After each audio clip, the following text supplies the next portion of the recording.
السلام عليكم متابعي قناة استفد. اشترك الآن عبر الزر الأحمر وفعل الجرس. شكرا لك. يعد السعال طريقة أو ردة فعل الجسم للتخلص من المخاط أو أي مواد مهيجة للحلق، ويعد السعال في بعض الأحيان عرضًا عابرًا، ولكنه في حالات أخرى قد يتكرر أو يستمر لفترة طويلة. وفي حال معاناة الشخص من السعال لأقل من 3 أسابيع، فإن السعال عندها يعد حادًا. أفضل علاج للسعال: العلاجات المنزلية. كثير من الناس يفضلون العلاجات المنزلية للسيطرة على السعال، ويمكن بيان أهم هذه العلاجات فيما يأتي. أولاً، العسل، فقد تبين أن للعسل دور فعال في علاج السعال، حيث أثبتت بعض الدراسات أن فعالية السعال في علاج السعال تفوق فعالية بعض مثبطات السعال. ويمكن تناول العسل بإضافة ملعقتين كبيرتين منه إلى كوب من الماء الدافئ والليمون. ويمكن كذلك تناوله العسل بدهنه على قطعة من الخبز أو تناول ملعقة منه بشكل مباشر. على الرغم من عدم قدرة البروبيوتيك على علاج السعال بشكل مباشر، إلا أن تناول البروبيوتيك له دور فعال في إعادة توازن البكتيريا النافعة الخاصة بالجهاز الهضمي لوضعها الطبيعي، الأمر الذي قد يؤدي إلى تقوية عمل الجهاز المناعي، وهذا ما يساعد على علاج السعال.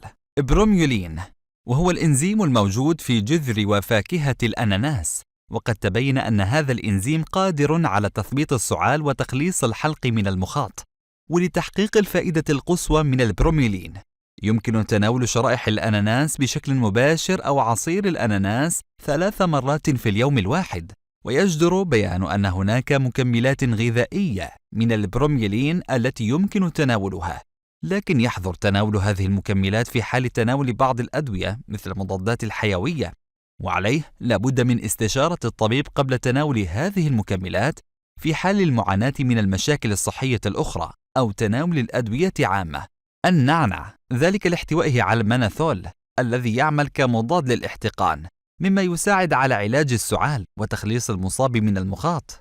المارشميلو، وهي أحد أنواع الأعشاب التي استخدمت قديماً في علاج التهاب الحلق والسعال عامة، وعلى الرغم من عدم وجود دراسات تدعم استخدام هذه العشبة في علاج السعال، إلا أن استخدامها يعد آمناً بشكل عام، ويمكن الحصول على هذه العشبة على شكل شاي أو كبسولات، لكن يجدر التنبيه إلى أن تجنب تناول هذه العشبة من قبل الأطفال.